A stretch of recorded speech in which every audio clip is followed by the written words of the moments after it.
Okay, so let's continue our discussion. So our topic for today will be about coefficients linear in the two variables. So last time we discussed about, or we talked about, homogeneous equations. So under the topic variable transformation. So we are solving first order differential equation here. Now let's take a look at this form of DE with linear coefficients in two variables.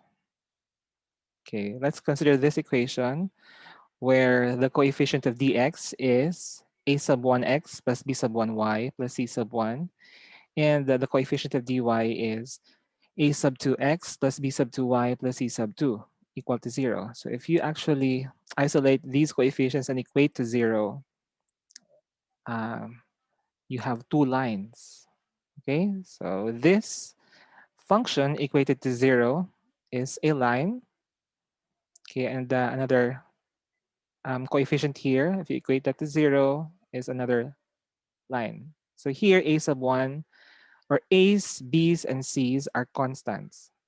Okay, so what are the steps, or what is the method or technique that we are going to use if we deal with this kind of differential equation? So as I mentioned earlier, it's variable transformation. So we are to transform this equation um, into a recognizable na method para ma-solve natin yung DE. So the idea here for this technique is to make this a homogeneous. Di ba kapag wala kasi itong C sub 1 and C sub 2, it's a homogeneous differential equation. Tama? And then, itong mga lines na to, so yung idea natin dito is to get the point of intersection if these lines intersect. Because we're going to use yung point of intersection for the translation or the transformation we're going to do. So these lines, pwede silang mag-intersect at pwede rin na these lines are parallel. Okay.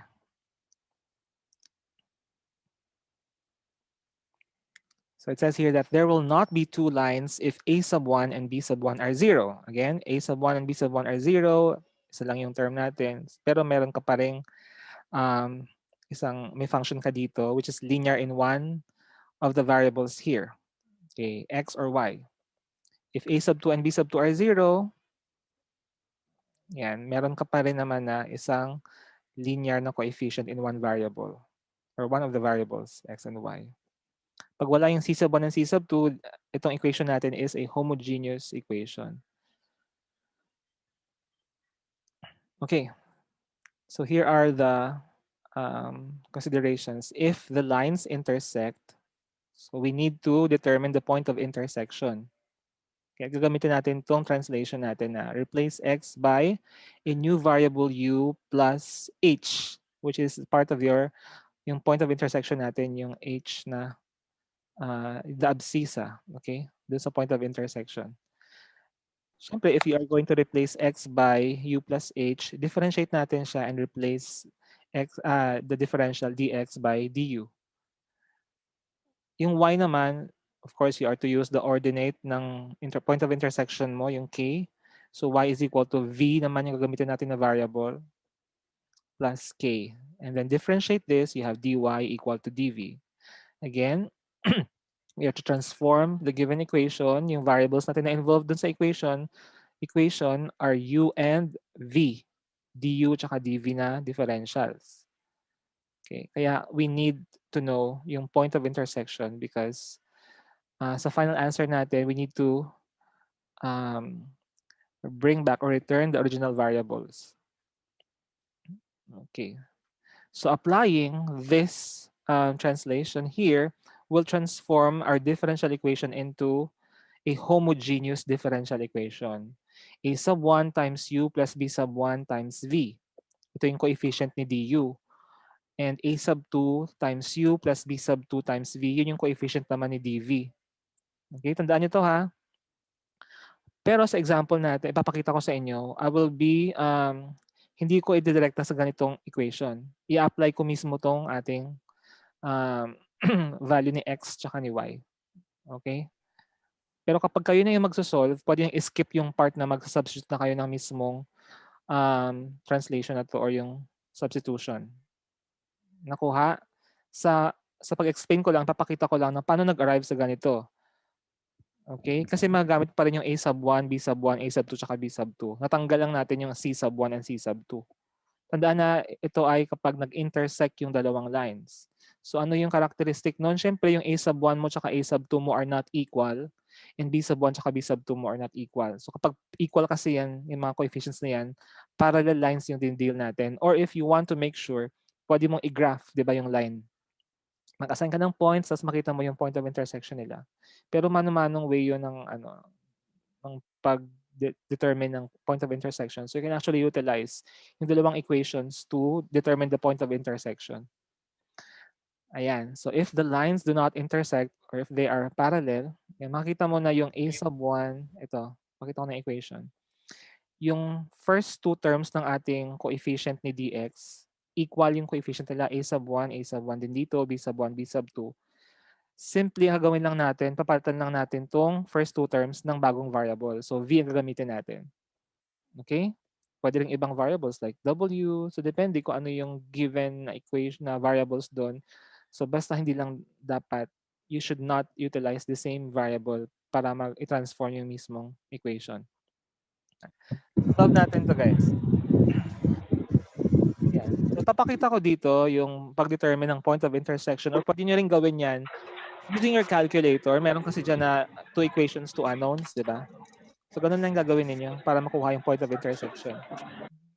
So our given here is x plus 2y minus 4 times dx. Second term natin, ayan. So minus the quantity 2x plus y minus 5 times dy equal to 0. So yung unang step natin, since di ba kapag inequate mo tong functions na to, yung coefficient sa 0, magiging ano yan, line yan. Diba? Equation ng line. So let's consider that idea. Yung a sub 1 mo hindi equal sa a sub 2, yung b sub 1 mo hindi equal sa b sub 2. So mag-intersect yung lines na to. Okay? So ang gagawin na natin is determine the point of intersection. So ang ginawa ko dito is solve for x muna. Ano yung paano ko masasolve si x? So tanggalin ko yung y dyan, di ba? Na term. So here, what I did, yung equation 2 ko, I multiplied negative 2 para magkaiba sila ng sign ng middle term ng first equation. At kapag pinag-add ko na yan silang dalawa, makancel natin yung 2y. Nakuha? Distribute mo lang itong minus 2. So minus 2 times 2x is minus 4x. Minus 2 times y is minus 2y. Minus 2 times minus 5 is positive 10. Okay, and then we add these two equations. X minus 4x is minus 3x. Makancel na natin yung 2y. Minus 4 plus 10 is positive 6. That's why we have a value of x equal to 6 over 3 or 2. Nakuha na? So ito na yung ating abscissa or the point of intersection natin, yung h. Okay?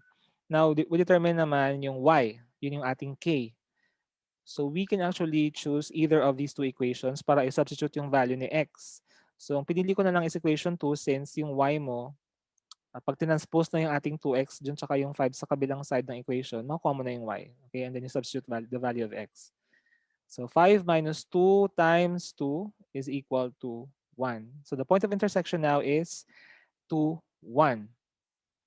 Nasundan dito? May tanong? Okay, yung h natin is 2, yung k natin is 1. Gagamitin natin yan for the next part, yung substitution natin gagawin. So yung idea is that yung x, papalitan natin ng variable na u plus the h part of the point of intersection. Okay? And then yung y is for k, di ba? So y is equal to v plus k. Ito na yung ating gagawin. If you differentiate this, yung dx is just equal to du since yung differential ng constant is 0, di ba? So dy is equal to dv. The next step now is, as you can see, ito yung given natin na differential equation, first order differential equation. So sabi ko kanina, pag na-determine mo na to, hindi mo, pwedeng skip mo na yung part na nag-substitute ka dito sa ating given equation. Pwedeng dito ka na kaagad, direkta. Magiging homogeneous equation na siya. Tandaan mo lang, paano mo gagawin yon? Kung ano yung coefficient ni A, yun lang ilalagay mo dun sa U. Kung ano yung coefficient ni um, Kung ano yung value ni b sub 1, yun lang yung ilalagay mo dun sa coefficient ni v. Pero kung nalilito kayo, kung hindi niyo pa masyadong mag-grasp itong part na 'to, gawin niyo yung ginagawa ko na from this equation, given equation, I will substitute now this. Yan. Yung x ko magiging u plus 2. Yung y magiging v plus 1. Same here sa second term natin. So u plus 2 plus v plus 1 minus 5. Okay? Dapat yung resulting equation natin ay ano lang, variables v and u lang yung makikita mo dyan. So yung dx, papalitan din siya. Ano yung dx? Equal yan sa du. So you plug in du here. Ano yung dy? It's dv. And then the next part will be, ayan, ma-reduce natin tong equation na to. So u, wala nang kapareho si u dito. So just copy u. 2v. Distribute mo tong 2. So meron kang 2v.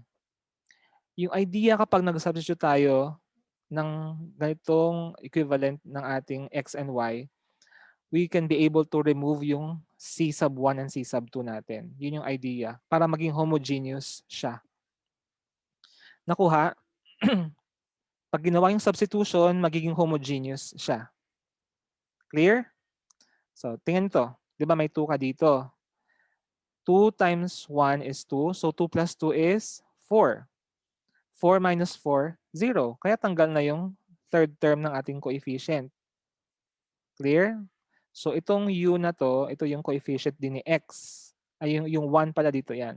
Yung 2 is coefficient din ni itong original natin na variable na y.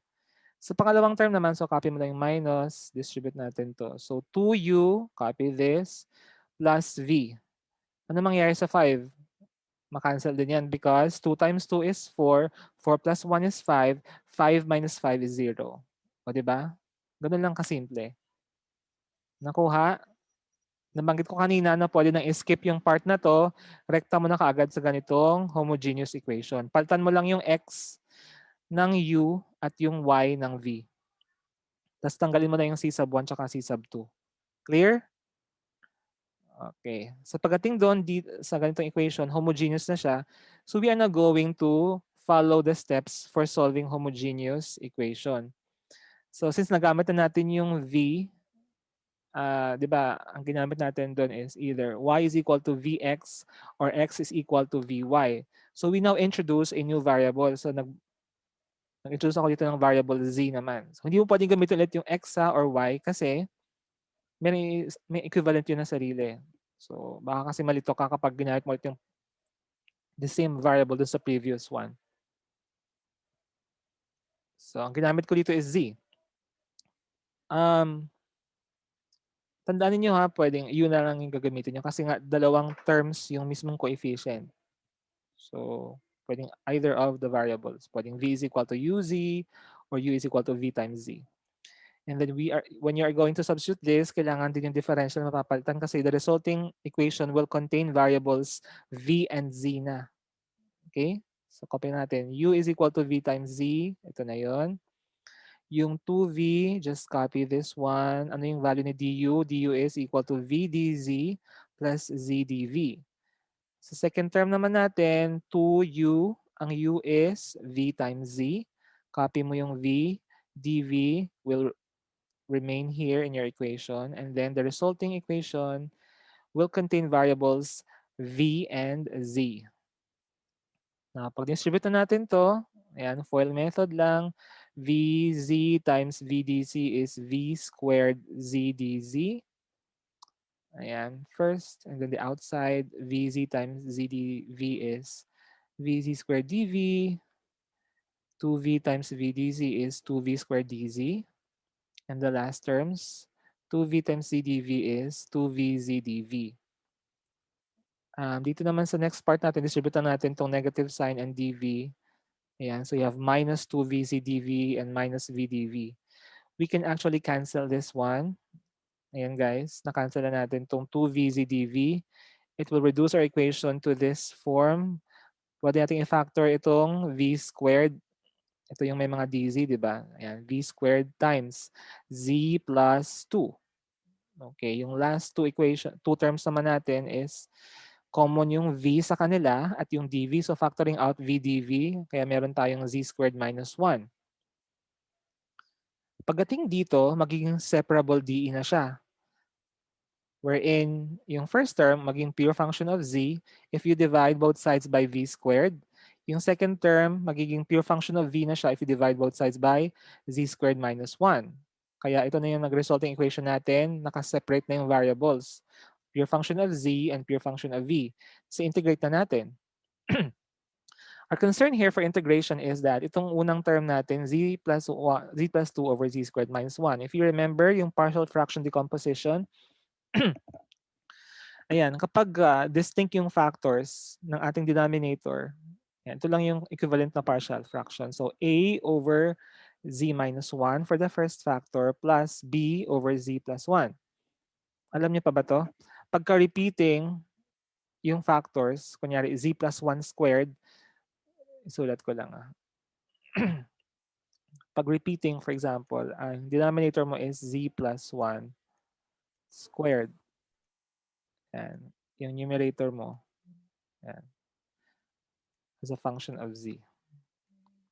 So, equivalent lang yan is a over z plus 1, yung degree is 1. Tandaan niya. Tapos, plus b over z plus 1, pero raised to power of 2 na siya. Okay? Kapag cube yan, tatlong terms, di ba? Raised to power of 3 na yung last term. Okay? Pag quadratic naman yung factors, di-derivative mo lang, di ba? Pag quadratic, like ax squared, di ba? Plus ax squared plus bx plus c. Differentiate mo lang to, di ba? 2a plus b. So, yun yung ating multiply sa a. So, a is equal to 2a plus b.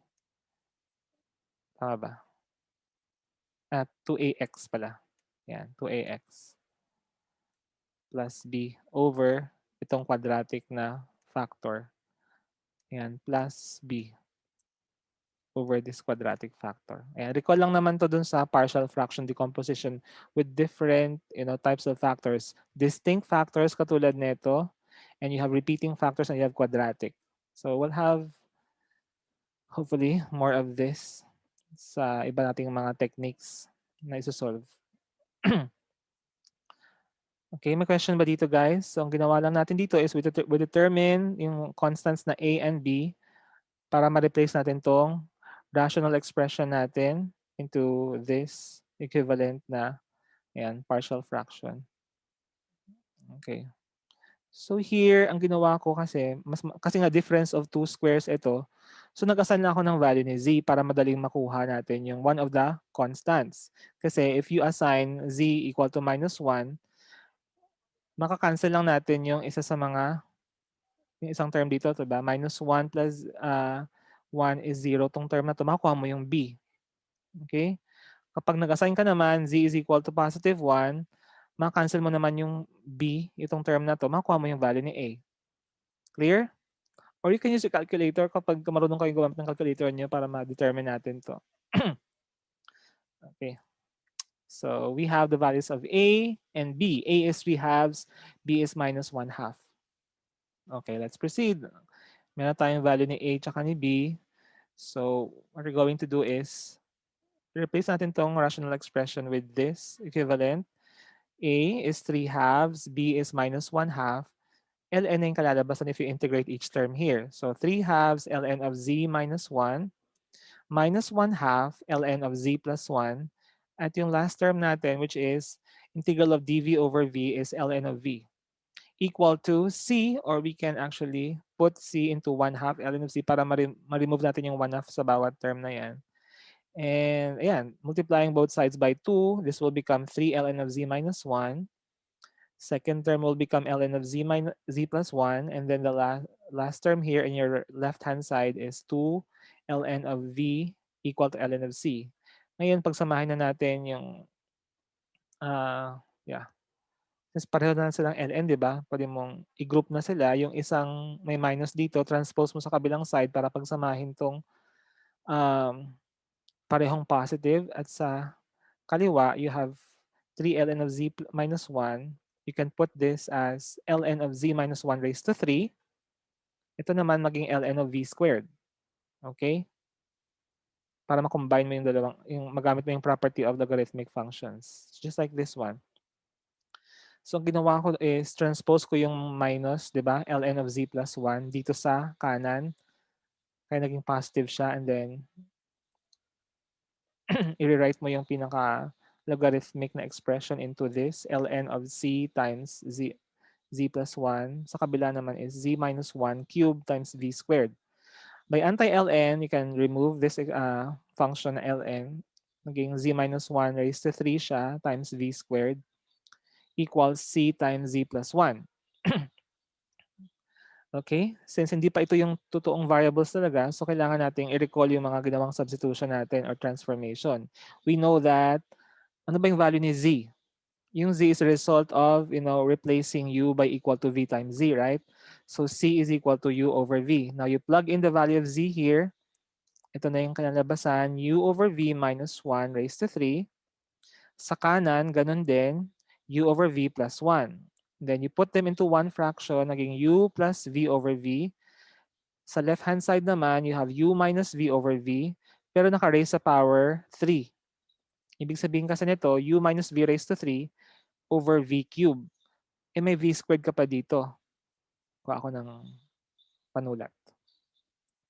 So, ang mangyayari kasi dito, guys, nagiging ano siya, u minus v raised to 3 siya. Tapos yung kanyang denominator is v cube. Tapos nakamultiply pa ito doon sa v squared. Anong mangyayari? Maka-cancel natin yung v squared, di ba? May isa ka pang v matitira sa denominator. Pero kung papasin mo doon sa kanan, merong 1 over v din dito. No? May v ka rin dito. Pag nag-multiply ka both sides ng v, maka-cancel mo na yung v, right? Or pag nag-cross multiply ka, ilipat mo yung v sa kanan, cross multiplication, maka-cancel mo na yung v. Gets? So kaya yung kalalabasan mo dito is, kalalabasan ng equation natin is u minus v raised to power of 3 equal to c times u plus v. Ganun lang. But wait, hindi pa yan yung totoong variables, di ba? Yung u natin is galing siya doon sa ating, kaya nga di ba yun yung silbi ng, alam natin yung point of intersection kasi ginamit natin yun para ma-transform natin yung DE into homogeneous equation. If you remember, wait lang, kuha ako ng panulat. Wait lang. Asan na yung mouse? Okay. Ayan, yung x natin, di ba, kung ma-recall mo is u plus 2 yan. So yung u is equal to x minus 2. Transpose mo lang tong 2. Yung y natin is v plus 1. Yung 2 tsaka 1, yun yung point of intersection natin, di ba? H tsaka k. So ngayon i-replace na natin yung values ni u tsaka v para mabalik natin yung totoong variables talaga, yung original variables. So you have x minus 2, yun yung value ni u. Y minus 1, yun yung value ni v. And then we combine like terms or we combine the constants. So x minus y minus 2 plus 1 is negative 1 and raised to 3. X minus 2 plus y minus 1. So maging x plus y minus 3 siya. Ito na yung ating sagot. Questions? Paano ulit yung ano dito, sir? Sa may ano po, yung minus v over v. Yung naka-cube, sir, yung ano, yung minus v over v. Ba't natanggal ulit yun, sir, yung ano, yung v dun, sir? Di ba maging v cube ito? Di ba? V cube.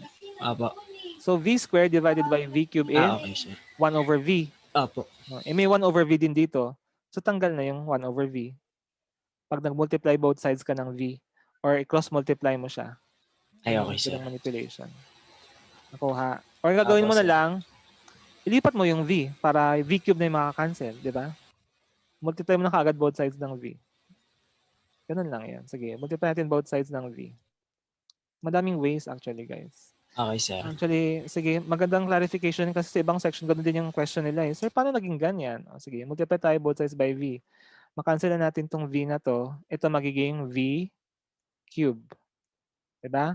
Eh, may V cube ka rin dito because of this power. So, cancel na yung V cube. Okay, let's proceed to example number 2. Yung example number 2 naman natin, ayan, is paano kapag hindi nag-intersect yung lines? So, ano yung itsura ng ating equation? So, ito lang yun. 2x plus 3y, yung first two terms natin. Napansin mo equal yung a sub 1, yung a nila equal yung b. So, these lines will not intersect kapag ganon. Ito lang line natin. Okay, so ang gagawin lang natin is we will substitute. Papatan natin to ng panibagong variable. So, let 2x plus 3y is equal to v. Yun yung ginamit natin. And then, syempre, if you are going to replace this expression, so it's either v and x yung magiging resulting equation mo or v times y. So, kaya we need to differentiate this one. So, 2dx plus 3dy equal to dv. So, ito na ang gagawin natin. So, ang ginawa ko is I'm going to replace dx. Kailangan walang variable x dun sa equation ko. So, ang mag-remain lang doon is yung bagong variable na v and yung y. So, ang ginawa ko dito is i-transpose ko yung 3dy sa kanan, naging minus 3dy, and then syempre I'm going to replace dx. So, kailangan wala ng coefficient yan dyan, or 1 dapat yung coefficient niya. So, divide both sides by 2. Kaya naging 1 half ito. 1 half times dv minus 3dy. Ito yung ating given equation. Yung 2x plus 3y is equal to v. So, ito na ngayon yung ating expression doon. So, v minus 1 na siya. Ano yung value ni dx? Ito yung 1 half times the quantity dv minus 3dy. Second term, 2x plus 3y is v plus 2. Copy mo lang dy, copy lang yung dy. So para wala kang fraction dito, so multiply both sides by 2, naging ganito na yung second term natin. 2 times v plus 1, v plus 2. Okay? Distribute lang natin to. We will have v dv minus 3v dy minus dv and positive 3 dy. Same rin dito, 2v dy and then 2 times 2 is 4 dy. Combining like terms, 3 dy plus 4 dy is 7 dy.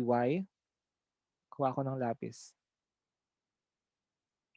Yan, ito. So meron kang 7 dy.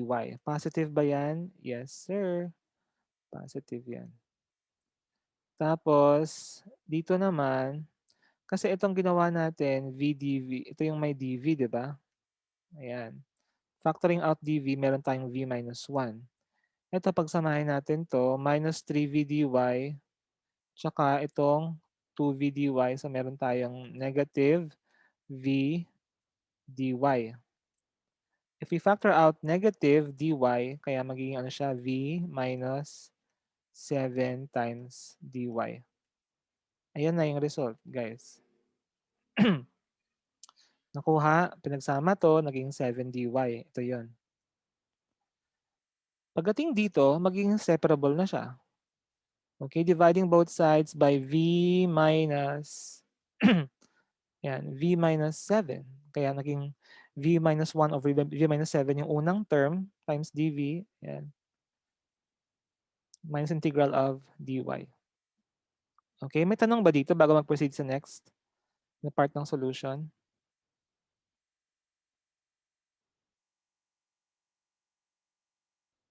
Sir, yung sa ano, sir? Paano naging ano po? Negative v dy, sir? Ayun. Sige. Paano naging negative v dy? Sige, tingnan natin to. Nasaan na ba yung lapis ko?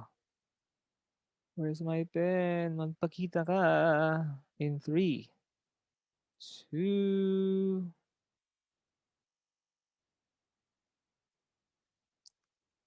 ayan. Tada! Okay. Here's my lapis. 'Di ba? Meron kang minus 3v dy. Ito. Meron kang positive 2v dy. Yan, like terms yan, 'di ba? Ang kaiba lang ng coefficient. Oh, minus 3. Negative 3 plus 2. Ayan, adding integers. Paano yan? Negative 1. 'Di ba? Okay na, sir. So, Okay na po. negative v dy. Okay, any more questions? Okay, wala nang tanong. Sabi ng mga classmates ni Diham ko, ano ba yan sir, napaka-basic. Wala na kailangang tanungin. Proceed na kaagad. Okay, so ang ginawa ko doon sa unang term natin, di ba, v minus 1 over v minus 7. Divide lang natin yon, kaya nagkaroon tayo ng 1 plus 6 over v minus 7. Or pwede mong gawin yung tweaking na ginagawa, di ba, kapag ka, or division din siya, pero yung inaayos mo na yung numerator para tumugma dun sa denominator. Di ba? Tulad nito, di ba? Ito yung hinahanap. So, yung denominator mo is v minus 7. Pwede rin naman yun. So, negative 1 yung taas, di ba? So, dapat equate dun sa v minus 7, di ba? Pero, the numerator should be negative 1. Yan. So, ano yung i-add mo dito para maging negative 1 siya? So, may 6 ka dyan, di ba? So, kaya, tapos i-group mo na lang sila. V minus 7 over v minus 7 is equal to 1. Tapos yung second term is 6 over v minus 7. Just like dividing it. Yan. Di ba? V minus 1 divided by v minus 7 is 1 times this function. So v minus 7. Tapos v minus v is 0. 1 minus negative 7 is positive 6. Ayan. So, ito na equivalent natin. Ma-integrate na natin siya. Integral of dv is v. Integral of 6 dv over v minus 7 is 6 ln of v minus 7. And then, ito yung sagot dun sa third term natin. And, ayan. So, minus y equal to c. Okay? Ibalik natin yung totoong value ni v. Si v is equal to 2x plus 3y. Ayan na siya. So, sa part na to, you don't need to simplify further kasi yung expression naman natin is 2x plus 3y, di ba? Unless, di ba, tinanong ka solve for y. Pero sa part na to, um, I think it's not really required na to put into solve for y na format. So, pag inayos na natin, itong 2x, copyhin lang natin, 3y, may minus y ka pa dito. So, 2y din to. And then, minus 6. This is the resulting equation. May common factor sa kanila. So, divide both sides by 2. At na-reduce natin yung ating solution into this one, x plus y minus 3 ln of 2x plus 3y minus 7. Okay? So, pwede rin particular solution. May condition ka dito na assign para masolve natin yung value ni c. Okay, yun lang yung ating discussion ngayon. Madali lang naman siya kaya konti lang yung examples na binigay ko kasi ganun lang din ulit, paulit-ulit lang yung mangyayari. Okay? May tanong pa ba, guys? Sir, hello sir. Yes. Rinig niyo na po ako. Go. Saan po napunta yung ano sir? Yung negative y po. Ayan, 3y minus y. 2y. Okay po. Okay po. Okay, pinagsama natin yung mga like terms.